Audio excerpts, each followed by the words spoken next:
Hello and welcome to Comedy in a Nutshell, the podcast about comedy. You know, it's often said that comedians are very brave. Apparently most people are more afraid of public speaking than death, and at a funeral, most would rather be in the casket than giving the eulogy. After 10 or 12 attempts at this intro every week, I completely understand. I'm the comedy nerd who's seen more than 1,500 comedians perform live comedy, and you can find out more about my journey in fandom on my website, thecomedynerd.com. If you like to hear what comedians have to say as much as I do, then please like, subscribe, rate, review, and share the podcast. Thank you. My guest this episode is a writer and comedian who made a critically acclaimed debut at the Edinburgh Fringe in 2022, and this year returns with her second hour show. In the interim, you may have heard her podcast, read her articles, or seen her on television, but I know her best as a stand-up comedian. It's Bella Hull. What was the earliest recollection you have of comedy in your life? I think that from basically as early as I can remember, there was a lot of TV happening in my house at all hours of the day. I have an older brother, he's 3 years older, and he took it upon himself to educate me. And I was always in like boot camp under his watch. I was like 6, my brother was 9. And so to a 9-year-old in 2004, the coolest programs are The Simpsons, Malcolm in the Middle, My Name is Earl, The Fresh Prince of Bel-Air. And my brother would literally write after school a schedule of all of the programs we were going to watch and which channels we would change to at which hour. He's a doctor now, which kind of makes sense. Like, he's a very organized person that loves kind of schedule and a plan. And I was just drinking in all of this comedy. And a lot of people think that like letting kids watch loads of TV is really bad for them. But I think for me, as a person who's now a comedian, it's so priceless to be able to constantly absorb like the rhythms and the cadence of comedy all the time. And we would watch Friends all the time, and I had no idea what so many of the jokes even meant, either because they were American or sexual or whatever. But I understood, I think, that it was a rule of 3, or I understood that there was a pullback and reveal, or I understood that there was a double entendre. And like learning those joke formulas so young, even subconsciously, I think set me up really well for later on in life. So it was all just American sitcoms and stuff when I was younger. Yeah. Was that the sort of comedy that inspired you to be a comedian yourself, or was that something that came later? Yeah, I think so. I wasn't really aware of what stand-up was, to be honest, until I was probably about 13, 14. And by that point, I wasn't living with my brother anymore. My parents got divorced and my parents got custody of different kids. So I was kind of on my own. But I think as a sort of nostalgic thing, I would watch a lot of comedy, reconnect with him telepathically. I was watching loads of stand-up and stuff. But I think so many like British kids grow up on Monty Python and Only Fools and Horses and Dad's Army and like the stuff that your parents found really funny. But I think my dad's Guyanese Indian, and so he just didn't understand what any of that stuff was. So all of the stuff that I watched was American or very new, or kind of like, my dad was into kind of like Chris Rock and Dave Chappelle and people like that, and Richard Pryor. And so I think that was the kind of stuff early on. And I've never been able to write sketch. And I kind of think that there's a connection there. I think if as a child I'd watched hours and hours and hours of sketch comedy, I would have understood the bones of it and how to write it. But I think I only really know how to write stand up, and some scripted stuff comes naturally to me because of how much I've watched. Yeah. So was it always on the cards for you to go in to be a stand-up comedian, or what was your original plan? Definitely not. Definitely wasn't my plan. It kind of became my plan. My dad always wanted us to do something sensible. The only valid thing to do was becoming a doctor. My brother listened to him, and my brother is a doctor now, and he's very successful, and everyone's very proud of him. I was the baby of the family. I was not as smart as my brother, and I just kind of always more playful, and I was always an extrovert, and I was always getting told off for chatting.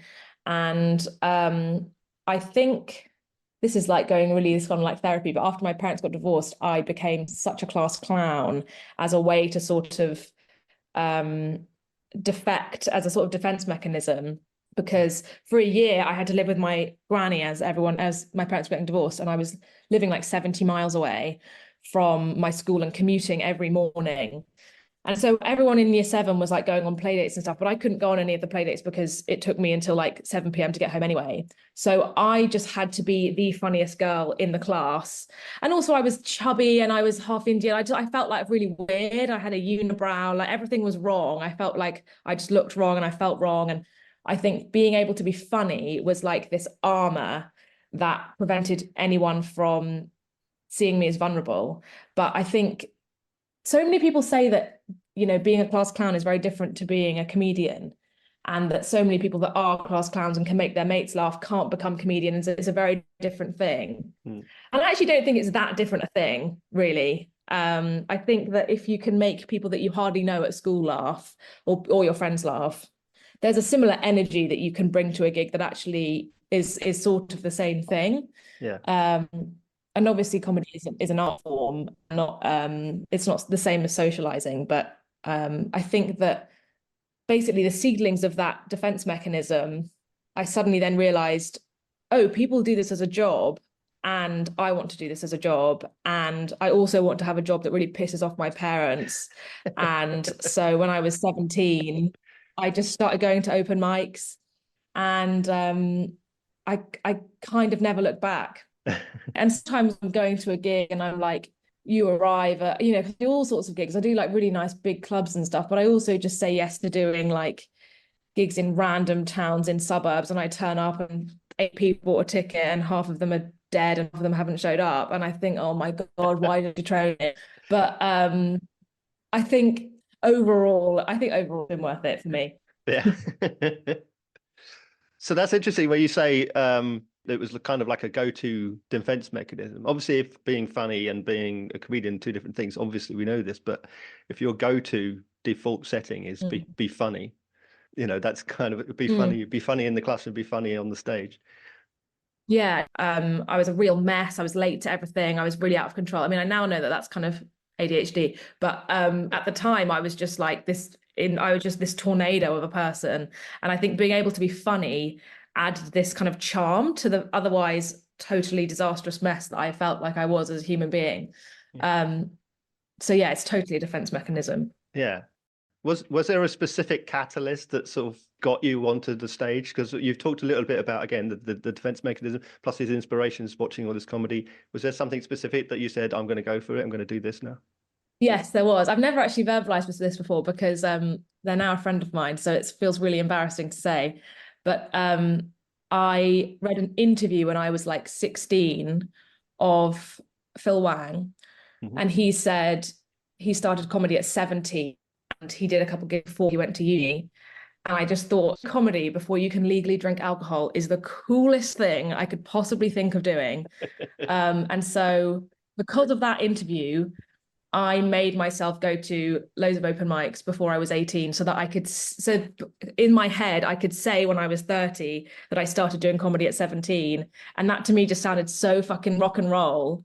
And last year I supported Phil Wang on tour and I like had a glass of wine and told him all of this stuff. And it was so embarrassing. But he then sold me that like he'd had exactly the same thing with like someone 10 years older than him, and that it's kind of this cycle that we all it's that awkward thing about comedy where it's actually quite small, and the people that are totally your heroes you then just meet and become friends with, and they might know or might not know the extent of your obsession with what they've made. So yeah, that's why I got myself on stage at 17. I always intended to do comedy at university, but yeah, I wanted to have an edge on other people, I guess. So there may be now like a 15-year-old who's looking into Bella Hall thinking, I want to do that. Yeah, I mean, maybe not yet. Maybe in 5 years they'll look at me and think that. I don't think there are any 15-year-olds looking at my credits and thinking that they want to be me, but who knows? Maybe in the future. So that first gig then, Yeah. those first open mic nights, where was it? What was it like for you? What was it? Was it everything that you anticipated? Um, my first open mic, I think, was a comedy club called Rising Star Comedy. Mhm. And it was at the King and Queen pub, I think, in Fitzrovia. And it was run by a guy called Pete Nash. I think his name's Pete Nash. Yeah. And I had no material. I mean, it was one of those classic situations where you think, oh, I've got loads of material. I know exactly what I'm going to say. And then I arrived there and I thought, I can't do any of this material. None of this is material. This is all, it's all going to be a massive disaster. And I hadn't memorized it because I was too nervous. And also I was in the middle of my A levels and I had it written down on a piece of paper and I got up on stage and I was visibly shaking. And I think I was billed to do 5 minutes. I think I probably did about three. Mhm. And my mum was downstairs hiding because I wasn't allowed in the pub without an adult. And she hid downstairs. She was on the she was actually technically my bringer. But I so couldn't deal with her being in the room that I made her hide downstairs. And I said, my bringer's my mum and she's downstairs and she'll buy a drink, but she can't sit in the room. And it was so uniquely humiliating. And I had glasses and acne, and I was just fully a teenager, and everybody else was like in their late 20s and early 30s, and had jobs and proper people. And they all were like, "Oh, you're so young." And I remember thinking, "Oh God, this is so the opposite of what I wanted." I wanted everyone to think, I thought this was going to be this rock and roll thing where look at this cool, gifted 17-year-old. But instead, I was just this like chubby, trembling 17-year-old that was unable to like get any of her jokes out. And I think I got maybe a couple of laughs, but it definitely wasn't, I mean, I don't know if you read Kevin Bridge's book where he talks about his first time on stage and how he basically just he started killing it. He was killing it straight off the mark. And this natural stage presence just kind of entered his body, and he was so gifted right from the get-go. And that was definitely not the case with me. I had to really build it up, and I had to overcome a lot of performance anxiety that kind of has come and gone in waves throughout my life. But yeah, it wasn't a glamorous experience. And yeah, it didn't put me off. I think I kind of knew it would be terrible. And I'm a big reader. I'm a very I romanticize everything in my life to a really problematic extent. And so whenever a terrible thing happens to me, I kind of think of it in this way of like, oh, well, won't it be so funny in 5 years when I can tell everyone how terrible that was? And that's kind of how I cope with all of my bad gigs, I think, is I think, oh, that's a really funny story. That's a good anecdote.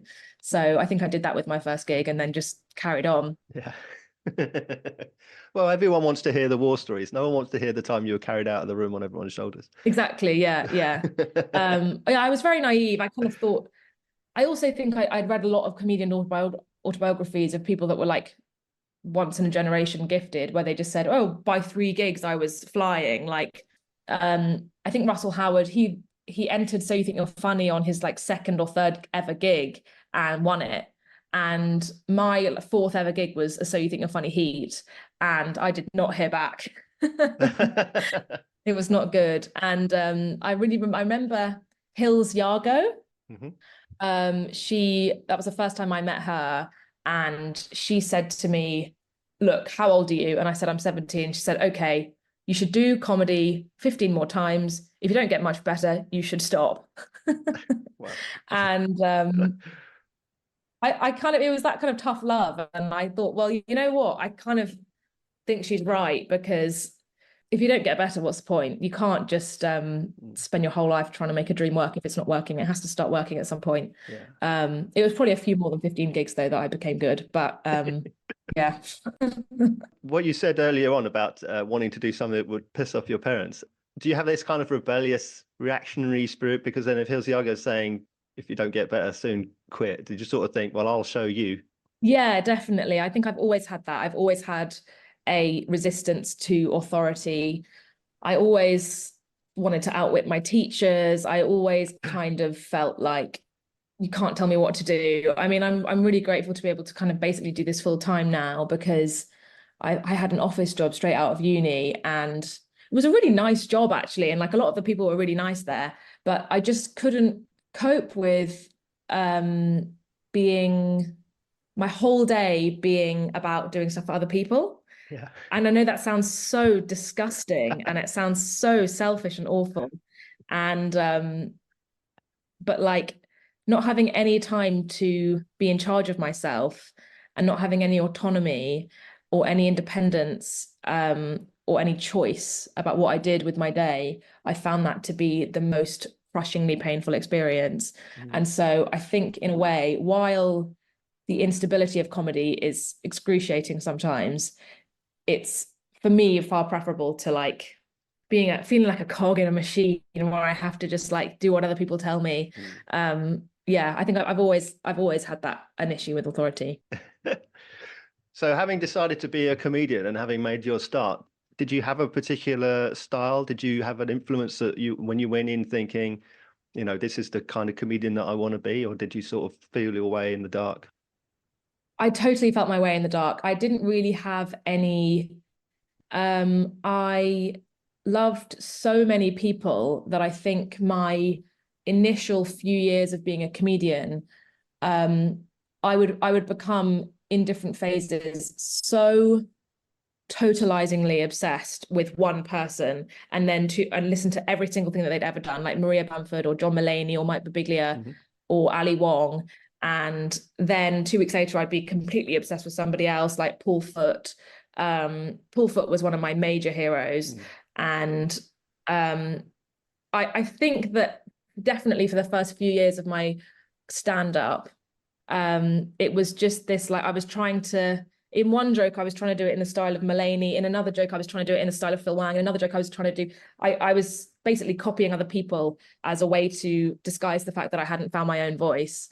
And I don't know whether I have found my own voice yet, to be honest. I think I'm sort of getting there, and I'm definitely feel like I know what I'm trying to say now. But I think this is what happens when you're a comedy nerd rather than a natural performer, is that you're so obsessed with other people's work and how beautiful and powerful and effective other people's work is, that you kind of can't help but try and just mimic them because you secretly just want to be them. Yeah.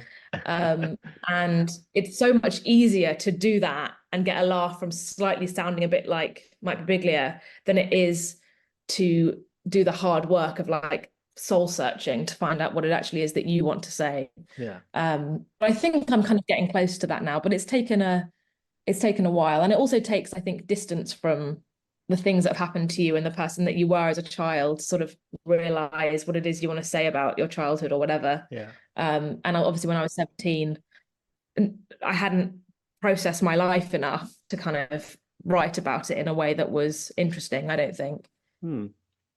So by the same token, then, at what point did you call yourself a comedian as opposed to like a student who does comedy or an office worker? At what point did you say, when someone asks you, what do you do? Did you say, I'm a comedian? Well, I think other people would say it on my behalf before I said it about myself. So, and I always found that so mortifying and awful, like at parties or whatever. Um, Someone would say, "What does Bella do?" And people would say, "Yeah, Bella's a comedian." And I hated that. I think it feels very awful to say that you're a comedian if you feel like there's a part of you that hasn't earned that yet. Because also the initial question is either tell me your joke or what have I seen you on? And if the answer to either of those is like, I don't know or nothing, it's so mortifying. And even now I don't always tell people I'm a comedian because, at weddings and stuff, because it is never gets a neutral reaction. It's not like saying I work in marketing or I work in, a job that is interesting, but not like, oh my God. Whereas I always get a sort of, oh my God response. And sometimes I'm not in the mood for it. I think I started saying I was a comedian probably after I got signed. I think that to me was like, even though I wasn't making enough from comedy to be full time, I think that was probably a moment where I thought, this is in some way official now, or somebody else has given me the thumbs up that I should be a comedian. I think also being signed is a sign that someone else agrees that you should be a comedian. Because if you're just a loose comedian with no agent, it takes a lot of confidence to call yourself one. I don't know. At least for me, it did.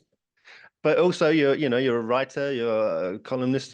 Do you fall in that camp? And you alluded it a little bit earlier. Do you fall into that camp where you are a writer who's learned to be a performer, as opposed to someone who's from the school when you were being a performer, and then you learn to write? I mean, Mm. which is the more natural to you? Do you think? That's a really interesting question. I think it's really hard to know, isn't it, what's nature and what's nurture? Mm. Because now, because of so much stand-up I've done, performing feels quite natural to me. But it definitely didn't, like being on stage wasn't something I naturally felt I wanted to do Yeah. until I forced myself to do it. And it was a matter of forcing myself to do it and putting all those open mics in the diary. I was taken to like drama weekends and stuff as a child, and I just found it the most excruciating thing in the world. I was incredibly shy, and there were other children that were just able to like dance and sing and act and just go for it in front of other children and other adults. And I was far too self-aware and far too self-conscious to be able to just let go. It felt like it kind of looked like they were possessed to me, that they could just start singing and acting without a care in the world. So I think that writing definitely comes more naturally to me. Mm. And it's been really hard actually with this preview that I've been doing, this show that I've been working up, because I spend so much of my day writing it. And actually it makes for a worse gig if you're staring at your notebook the whole time trying to get everything right. It's much better just to have a few loose points and then just play around with it in the room. But I find it really hard to let go of the writing. And I kind of, in my head, I would just have a teleprompter and I would be able to just be a vessel for my writing. But unfortunately, you can't really do that as a comedian. You have to perform well. So I think the writing is more natural for me, definitely. Yeah. Well, let's talk a little bit about the shows then, because you did a like a what would you call it, a showcase in 2018. The Man Presents Woman. Yes, I did Yeah, a showcase in 2018. Wow, yeah, yeah, that's going right back into the history there you books. go. Yeah. Don't say 2018 history to a 52-year-old. It's like that was a minute ago. So you're going into the Edinburgh Festival, the world's largest arts festival, and suddenly you're a part of it. You're a part of arguably an ensemble, even though you're a stand-up. Mm. Was that the first time you'd done the Fringe? Had you been there as a ticket holder before? I'd never been there as a child. It was the first time I was there. Mhm. I was living with, I think, 8 other girls in a 3-bed flat. So it was a lot. And we were all bringing boys back. We were all getting really drunk. We were all having fights. We were all like from 18 to 21, the age group it was very intense.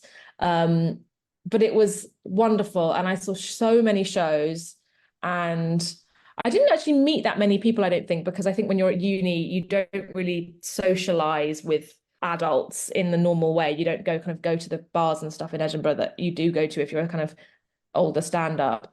But I remember thinking it was the most incredible place I'd ever been to. And it felt so magical.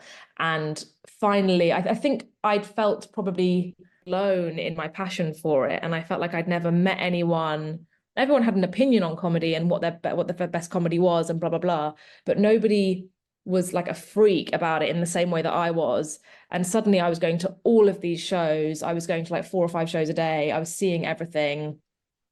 And I was seeing stuff that I really loved and stuff that I really hated. And yet I kind of respected everything, because every single person that had gone up to Edinburgh had something in common with me, which was that they kind of loved doing this thing and thinking about this thing. And yeah, I loved it. It was very intense and everyone had a massive falling out. But I don't regret a minute of it. I think it was a really important thing to do early on. Yeah. Just go to the Fringe and just see everything. Yeah.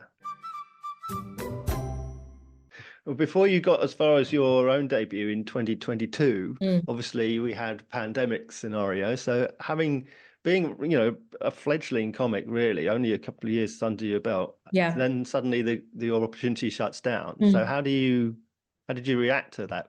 Did you, reappraise the writing mantle, or were you working furiously on what would one day become your debut?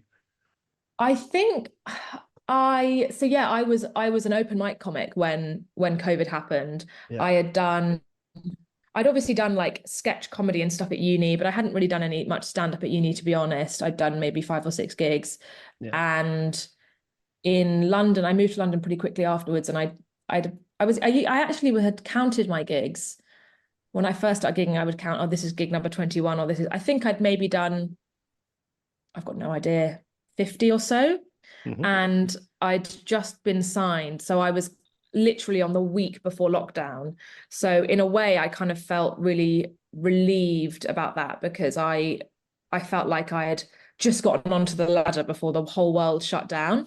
And to be honest, I think if that hadn't happened, because that was a really big boost for my confidence as well. And I think if that hadn't happened, I don't know how much courage I would have had to kind of get back on the horse after the whole world changed, because Yeah. everything was different after the pandemic. All of the open mics were shut down. The audiences were more nervous, like either more nervous or more rowdy. It was kind of just everyone changed in some way. But yeah, I did do some writing, but also I was very inexperienced. I don't think any of my writing that I did in lockdown really was that helpful to me later on. I I had a couple of like weird jobs over lockdown just to try to tide over. It was all a big blur, really. I mean, you hear about some people that have had the most unbelievably productive pandemics, and they just worked for 16 hours a day and they wrote them, their masterpiece. And I think I told myself that I would write my masterpiece, but ultimately I just watched like 8 hours of the Mindy Project every day, and drank a lot of wine, and then suddenly 2 years had passed and it was over. um so yeah, unfortunately I didn't do very much during lockdown. And it kind of just proved to me that the magic of it did exist on stage, Mm. and there's only so much you can prepare to be on stage before you just have to get on stage again. So that's why it was so painful, I think, for a lot of people. Yeah. So when you came back to the stage, how different was it for you, for your experience? Was it all that you remembered, or was it something new entirely? It was, yeah, I definitely remembered, the bones of it were there. I think also the interesting thing was that I was an open mic comedian Mm. going into lockdown.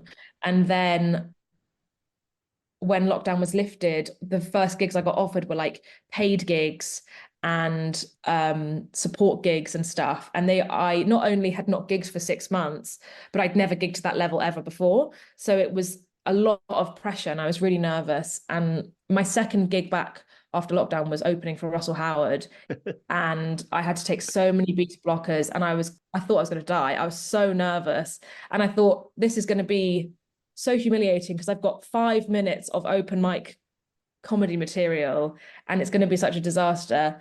Um, so I think that it was a weird one for me, because I like, between going into lockdown and coming out of it, I felt like I was at very different levels, just on account of having gotten an agent and stuff. So I don't know. I think, yeah, I was really nervous to go back and do gigs, and there's a real nervousness you feel when people have paid for a ticket, because when it's free, you sort of think, well, I can kind of fuck up and everyone's going to have a bit more generosity in their hearts. But when people have paid a tenner or £20, Mm.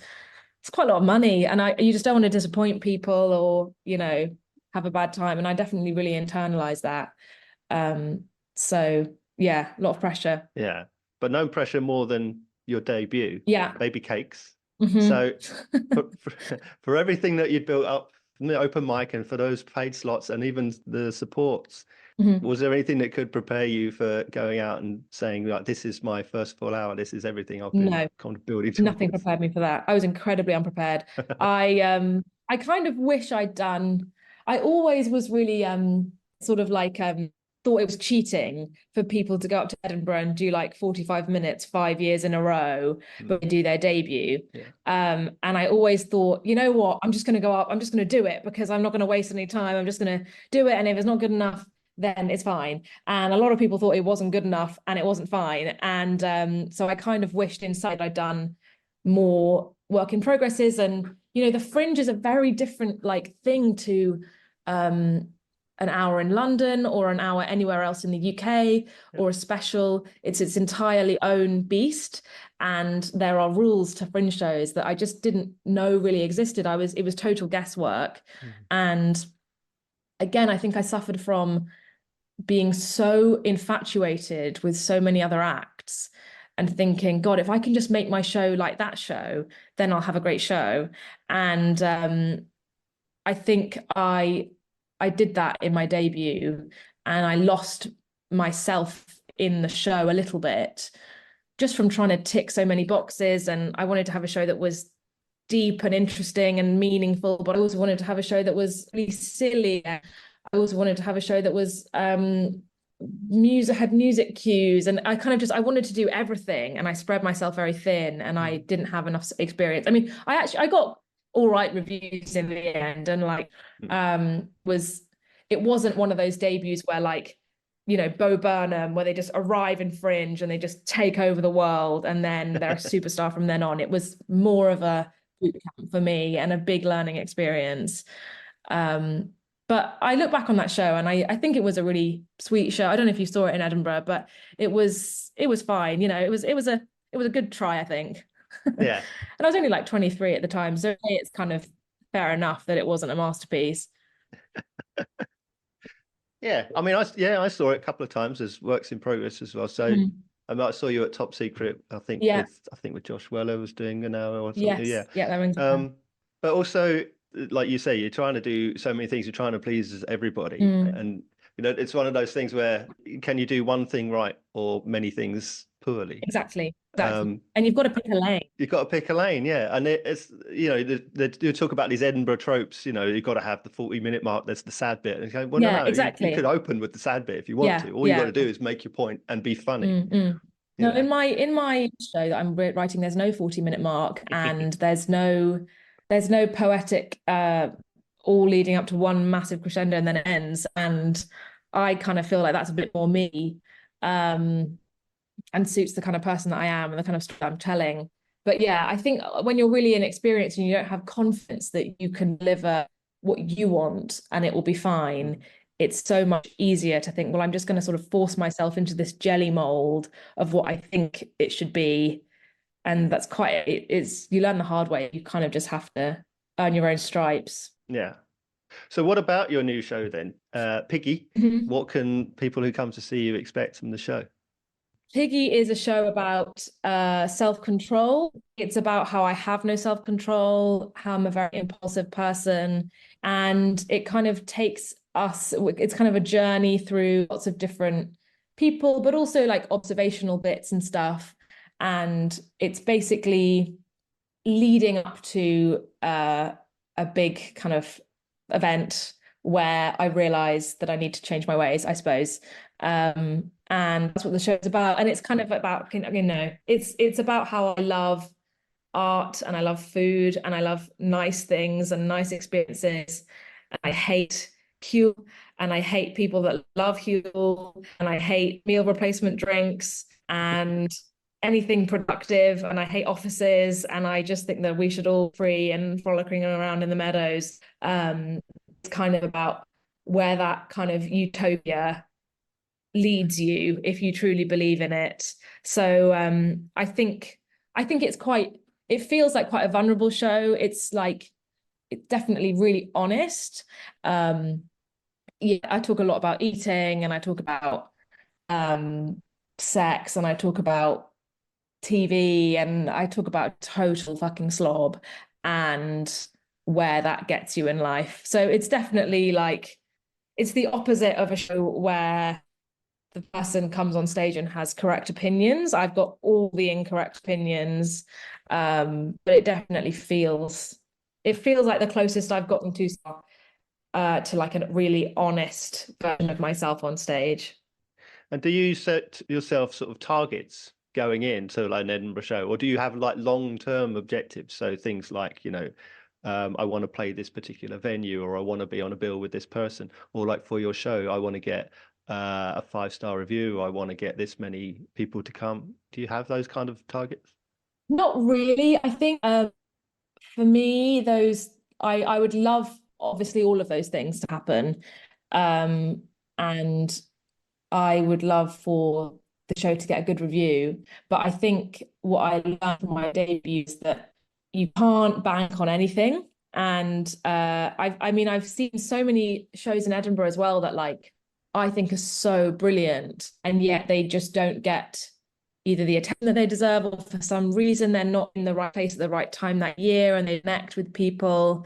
And there's so much of the X factor and so much je ne sais quoi, and like knowing what a hit show is going to be, that I mean, I always sort of like watch The Fringe. You know, I didn't go last year, but I was furiously like researching it and reading about it and seeing who was going up. And you know, I had conversations with my friends of like, who do I think is going to get nominated for the main award? And I thought and the nomination for the newcomer and stuff. And in my head, I knew exactly at the beginning of Fringe, these 5 people are going to get nominated for newcomer. These 5 people will get nominated for the award.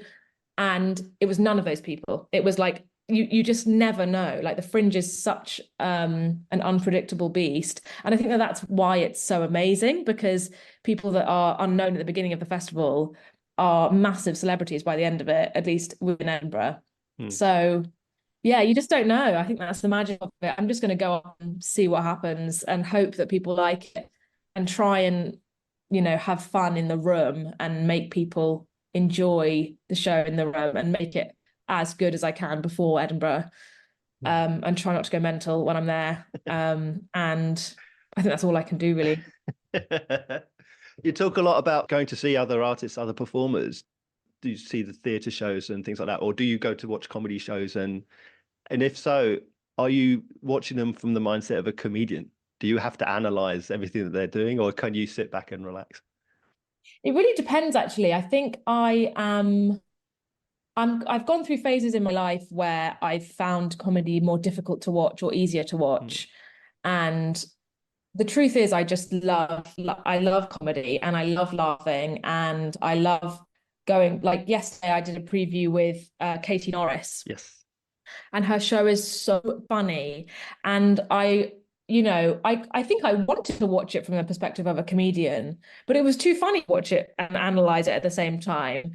She was so good a performer that I was so enwrapped with her that I couldn't sit back and analyze, well, that's a really good joke because it's rule of whatever, or it's subverting the hope of this. I'm sure if I saw it then I would be able to analyze what it was that it did. And I am a really keen, I love seeing shows 2 or 3 times. That alone, that's very much my thing. I love going alone to a show for like the 4th time. But no, I just love enjoying it for what it is. I think that losing that joy, thinking about the mechanics of what's happening, I think that you should try and forget about that as much as possible. Yeah. So we've talked about you writing, we've talked about you performing on stage. What about things like television, where you've done things like the stand-up sketch show? So you're performing in a filmed sketch in that sense, as well as on the stage. Mhm. What about your podcast with Jacob Hawley? I mean, Mhm. where do you sit now most comfortable? Is it sort of those studio settings? Is it the stage setting? Is it writing? Where is it now your comfort zone, would you think?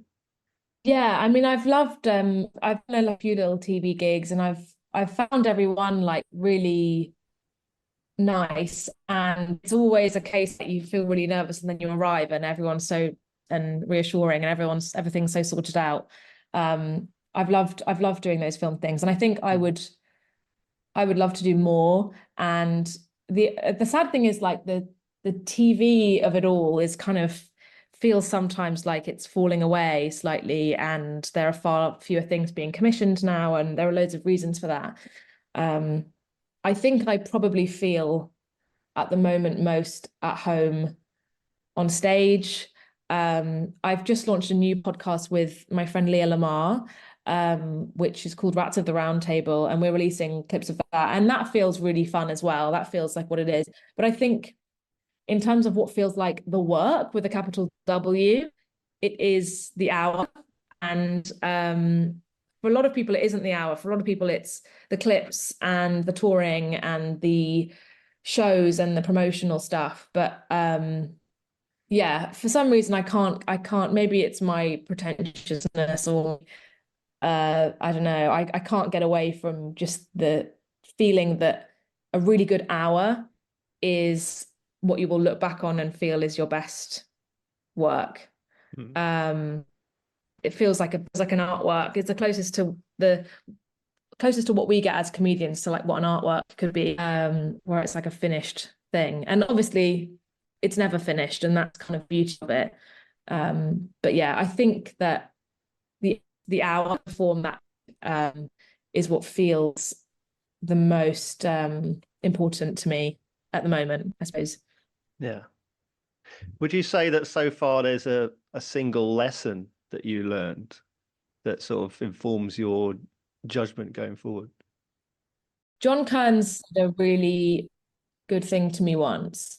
And when he first said it, I had no idea what he was talking about.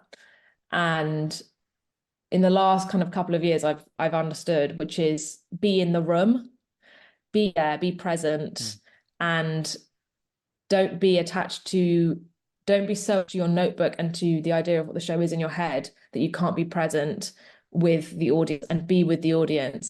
And when he first said that, I thought, well, of course I am in the room. So like, why would it be issue that I wouldn't be in the room? But so often you're not. So often you're totally on autopilot. You're almost having an out of body experience. You're just trying to remember the next thing to deliver it.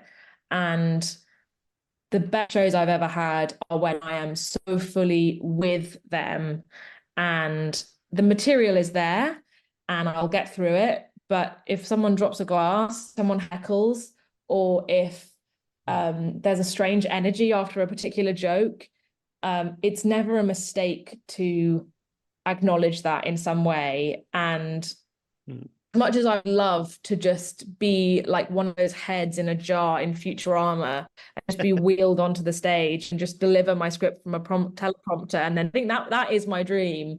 But you can't do that. You have to be there. You have to be looking at people. You have to be seeing how they're reacting. And that is where the magic happens, I think, on stage. So that was the best piece of advice I've ever been given, I think. Yeah. So what then so far have been your best and worst experiences in comedy, whether that be a gig or what have you? My best experience, really interesting. I don't know. I did it's really hard to know what my best experience is. I know what my worst one is. I had to fly like for 24 hours to go to a regional town called Broome and get on a cruise ship, and I had to do an hour of clean comedy to 600 people that were all 85 and older, and I could see them taking their hearing aids out as I was talking to them, and it was total silence. And I was on this cruise for like a week afterwards, and they cancelled all the rest of my gigs because I was so terrible. And I couldn't leave my room, and there was no windows in my room, and I was too embarrassed to go to the buffet. So I would like sneak to the buffet at 4 o'clock in the morning and then eat my food on like the deck where it was like 100-mile-an-hour winds in total darkness. It was, but also the time zones were so different from the UK that I couldn't even call anyone and laugh because everyone was asleep. So I just had to like acknowledge, like, I know this will be funny eventually. Right now I feel so sad that I can't even, I was like in disguise. And that was the worst gig I've ever done by a long way. I will never ever do a cruise again, but especially in Australia. That's my worst. My best, I don't know. I mean, I did a TV show a few years ago called Stand Up for Live Comedy. I don't know whether it's because I was quite new to comedy or whether it felt very early for me to get the TV thing. But I was really nervous about how I do on stage, and my agent just kept saying, like, go slowly, just do it really slowly.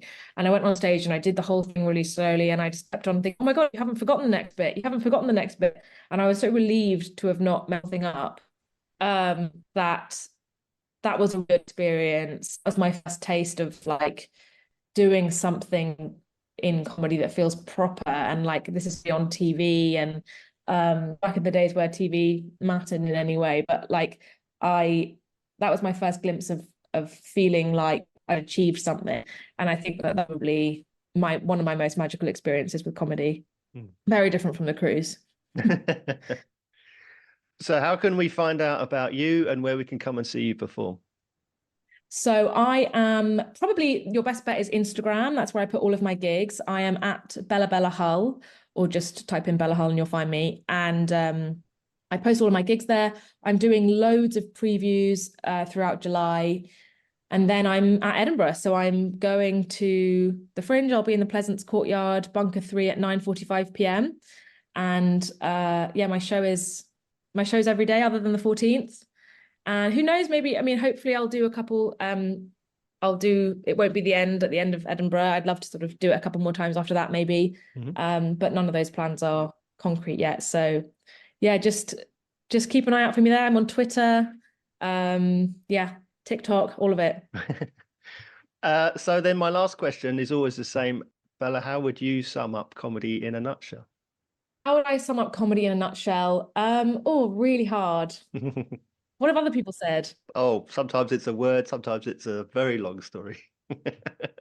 Very unpredictable. Mhm. And sometimes that's very painful, and sometimes that's very magical. I suppose. I suppose, probably. Yeah, that would do. I suppose, probably. I guess that's kind of right. Yeah. Bella, thank you so much. It's been a pleasure talking with you. Thank you. Cool. Thank you so much.